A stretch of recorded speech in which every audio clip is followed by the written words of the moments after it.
the right.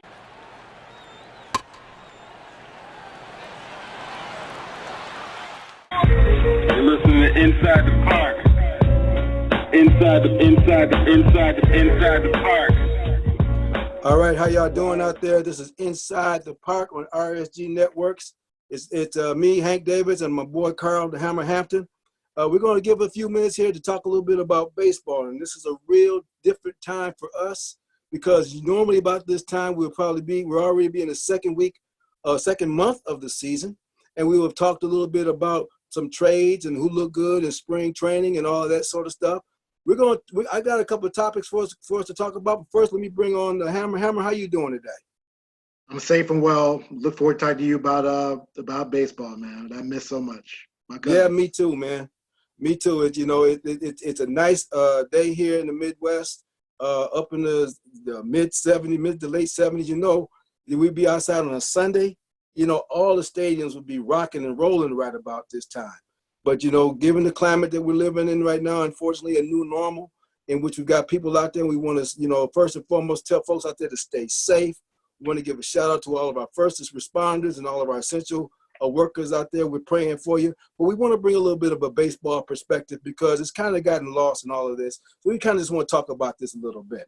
So, Hammer, what I want to talk about a little bit today is what baseball has tried to prove, to talk about going forward.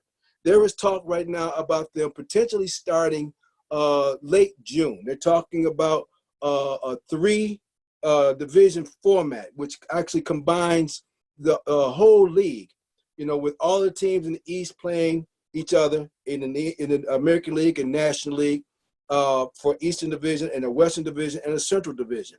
So that's what they're talking about going forward. So I kind of want to get your idea, your perspective on you're the commissioner of baseball right now, trying to go forward right in the life that we're living now with COVID-19. What's your perspective on that? I think it's the best case forward, Hank. I think that they're looking at South Korea, who's already been able to get back online with baseball. And so this is a way, the proposal you talked about, they'll be safe. They'll allow for testing and to get some baseball back on track. And I think it's leadership by Rob Manfred as well as his crew to do that. And so I like it. I hope they have all the protocols in place to make sure there are no outbreaks and make sure that, again, people are safe. But I think right now it's showing leadership to make the best out of a difficult situation. And I think as long as they deal with the public health experts as well as epidemiologists, I think that it's the right step forward. Now, I've heard a couple of plans they talked about. I know initially they was talking about trying to play all the games in Arizona, which I know a lot of the players had a problem with that. They didn't want to be that far away from their families, especially when we're talking about we don't have a vaccine yet. Clearly, they're talking about playing games without fans, which will really be real interesting from an economic point of view. Now, I know that from a fan perspective, they can always do like they did with the NFL draft, as we saw, and everybody can zoom in and watch the games, and they will probably be the most watched games. But what does that look like for baseball from an economic standpoint? The other piece to that, though, is if you got these Big Ten-team divisions, what does that look like for the playoffs? Now, again, let me go back to what I was talking about before. There is some talk about playing in your home stadiums. And since they've already decided to go geographically with what could be potentially the 10-team divisions, that's going to eliminate some of the travel. But again, the economic piece is what I'm struggling with. How is baseball, and they would be the first sport out there to play without fans. What does that look like from an economic standpoint to you? They're going to have to take cuts. They're already doing that right now, Hank. They're also doing refunds for fans with season tickets. So I think baseball players are going to have to take some cuts like the real people in the real world are doing, taking cuts. I saw the home stadium proposal, and I just think that's a recipe for disaster because there's too much variance as far as states with stay-at-home orders, social distancing orders, as well as masks and other protocols where I think you're going to have an outbreak if you have them go into their home stadiums. Do like the NBA is talking about, have these bubble cities, whatever you want to call them, have the families do come and tested, have the appropriate staff there to do that. But the home stadium thing, I think, would be a recipe for disaster. I think that the original process, as far as having it in Arizona or Florida or just Arizona, makes more sense from a safety standpoint. I mean, we have an outbreak. You're talking about 2 weeks quarantine, and it's going to just mess up the continuity of the game and the continuity of players, especially starting pitchers. If you get and you're out 2 weeks, that messes up the rotation. So Right. The question I have though is, how does baseball resume? I mean, you don't just, okay, we're going to start this time. What does spring training look like right now? What does free agency and trades look like right now? I mean, you're talking about players that if they're changing one city to a next by a trade, or even going from the pros back down to the minor leagues, and we haven't really touched upon that. How do you manage the minor leagues at this point? Well, minor leagues are going to be cut. They're already talking about, sadly, they're going to be paring down minor league clubs, and that's going to hurt talent development, except for the people who are drafted. So, but I think also, if you look at the fact with, as far as it's extended spring training, Brother Hank, that's what's going to be. So I think that's not going to be a problem as far as getting people integrated back into, throwing and baseball shape. And as far as a transactional standpoint, you talked about as well, you're going to be, people are going to make deals, and you're not getting on a plane and going to another place. You're going to be able to just, switch teams in the same city. So again, it'll be weird in a sense, but safety is first. You're on the front lines as far as working in medicine, the medical center. This virus impacts people in a different way Right. So it's very dangerous, and we have to do the best to make sure that we're safe. The thing that I'm thinking about too is, and just trying to stay on the positive side of this, because it's just there's so many variables that they're going to have to work through. What does an expanded roster look like? If you're not going to have minor leagues play, then you're not going to be able to develop any players, which means that if you have injuries, or if we have players, for an example, that test positive and has to be quarantined, you're going to have to replace them on your roster somewhere. So what does an expanded roster look like? It used to be that they would expand out to 40 players, and they kind of gotten away from that in the September call-ups. So what does a COVID-19 Major League Baseball dugout look like? It's a 40-man roster. You talked about it immediately, because those are the protected players that for the Rule 5 draft that are part. So I think that if you have a COVID outbreak or so, you have that person already on the team. And then what you can do is kind of like the G League. You can have them play in a minor league game because the minor league is going to be pared down, having a minor league game, and then come up to the major league level as well. And then some of the minor leaguers won't be 40-man rosters, but I think keep the 40-man roster, especially for pitching and starting pitching. And so that's what you do. And that'll be a simple thing that you do already in the season, where you expand the rosters to 40 when September hits under the current collective bargaining agreement. So, do you see baseball breaking out any what I would call COVID-19 rules to either speed the game up? Do you see them doing anything like that? Do you see a more of an opportunity for electronic use in this age of COVID-19? Yes, they've already showed that. I mean, they have the new rule where a relief pitcher has to come in and face 2 or 3 batters. So they've already. I mean, baseball knows. Even though I'm a baseball fanatic as far as it goes, and one of the few, because I grew up with it, and I'm a huge Cub fan and listen to them on the radio more than TV. But I think the main thing is that baseball realizes, especially for the millennials, that it's too slow of a game, and to spice it up. And the relief pitching rule, I don't like personally. I think it's a bad rule. but they're doing it for the casual viewer because the game is too long, too methodical for people. But, again, for me, it's majesty seeing baseball, especially on a Sunday, with Miller Park and chilling out and getting some brats and having a great time.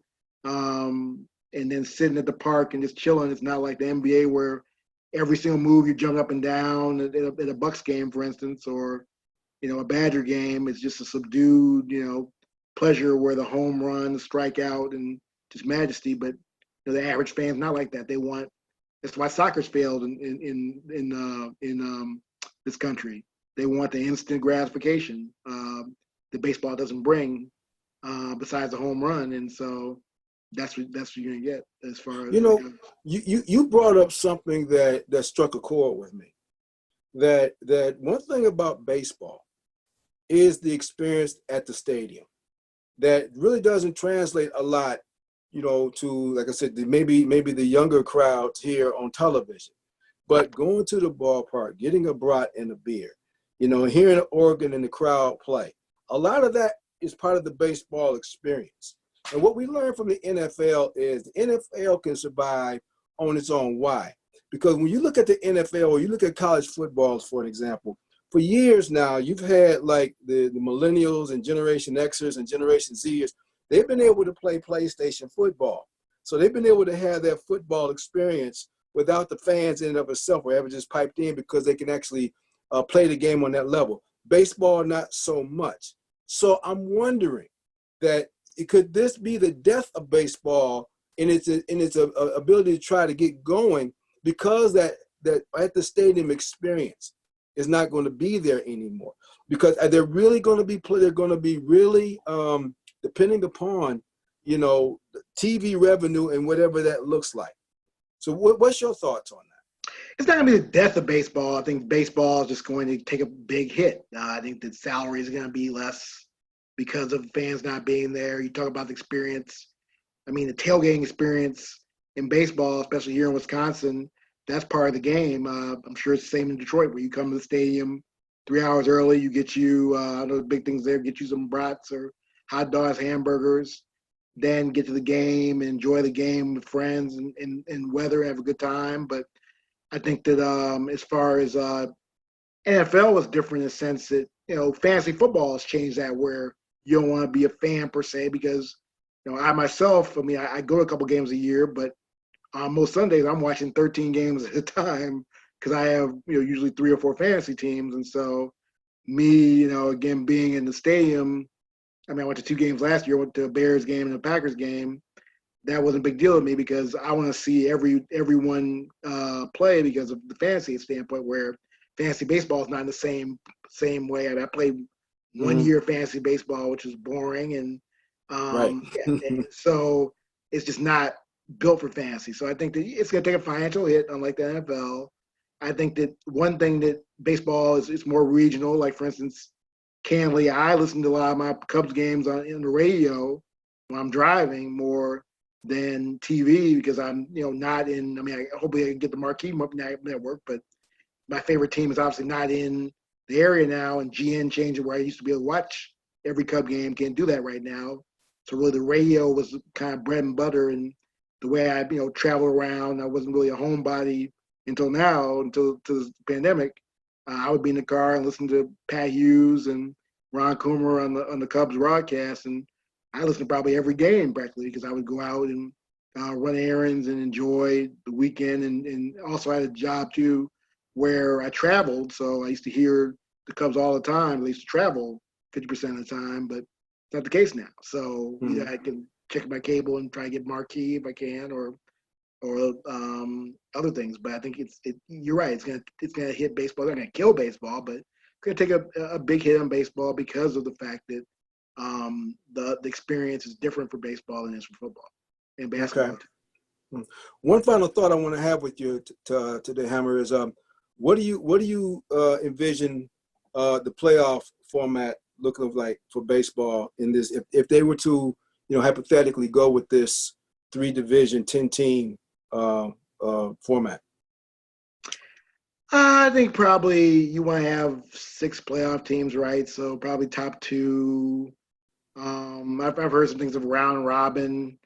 Um, I think you've got to again the creative thing, a playing game as well. So there are a lot of variations, Hank. Like I said, I think it's gonna be something that's gonna be unique. That's gonna try to get interest in the game. It's gonna be out of the box. So I don't want to say with specificity what I think it'll be. It'll be something I think novel though, because of the fact that baseball's got to enhance their interest because the fans are going to be there and really, like you said, that's a part of the game. The diehard fans love being at the park, and that's going to be taken away. So it's going to have something to pique the interest, like NBA did with the horse competition, or other things. They're novel. They'll get the casual fans to watch baseball, what they're not doing right now. Mm-hmm. And I think that's what will happen. So I don't. I think my ideas will happen, but I think they're gonna have to do something again innovative because they're gonna lose money just having a TV. Yeah. One thing I will say, if like I said, this is all really hypothetical, that the game comes back, and even if they're talking about this three division, 10-team division format, we get to see a lot of natural rivalries. A lot. You get to see New York versus New York. You'll get to see Cleveland against Cincinnati, the Chicago teams playing each other. So those are some of the positives that we'll be able to see a lot of. And so a lot of old time baseball fans will feel a little bit like it used to be, but that still remains to be seen. My fingers crossed is that, some things even in our society gets lifted so that baseball can come back to a sense of normalcy. I think we all hope that happens. We hope that, we pray that we come to some sort of sense of normalcy so that we aren't just talking about this aspect of baseball, but we can really start getting into what baseball is all about, and that's the players and the game in of itself. So that's what I'm really hoping. You got any final thoughts there, Hammer? Yeah, I agree with you that we're in difficult times right now, and life has been really put in a different lens than it has 3 months ago. And it's been a drastic change, really, for people's emotional health as far as how COVID itself has changed, and we're really having a sportless society has just been really just profound as far as sports fans, and so we're hoping and praying again. There's antibodies, working treatments, or vaccines, try to get a sense of normalcy. But I think until we get a sense of normalcy, we have to do the best to try to get the game to come back and not have outbreaks. And so I think that MLB's doing it the right way. I think that some of the diehard fans are going to love these rivalries that you talk about, and probably will have. I think maybe the DH will be king. There won't be pitchers hitting, which I think will make it more exciting too, more offense. But I think, yeah, again, we want to get back to a sense of normalcy, but we also want to make sure that we don't have a huge infection or outbreak like we've had at meat packing plants and nursing homes and these things, because even though most of these are young, healthy people, this virus, depending on the person, has been catastrophic for other people that you would not think it would be. And so that's the scary thing about this virus, in a sense. That someone like Tony Baselli, not to go up, fought for his life, and this is one of the most powerful human beings on the planet. USC probably Hall of Famer, fought for his life, and so that's frightening in a sense. Someone of that type of athletic ability just shows how deadly the virus can be and how we have to really proceed with caution. Right, you're absolutely right. So that's going to be our first Inside the Park. As you stay tuned to these networks, this ISG network, we're going to start bringing you more Inside the Park, and we pray that as we move on with this program, that we actually start talking about what we want to really get to. That's the players, that's the teams, what our projections are, what our predictions are for some of this. We're going to keep hope alive. Then but in the meantime and in between time, you stay tuned to these networks, and we're going to be bringing you baseball. So that's it for the Hammer. I'm Hank, and we'll talk to you next You're time. listening to Inside the Park. Peace. Drive home safe. Inside the park. The RSG family. My usual suspects with me. Hot baseball topics.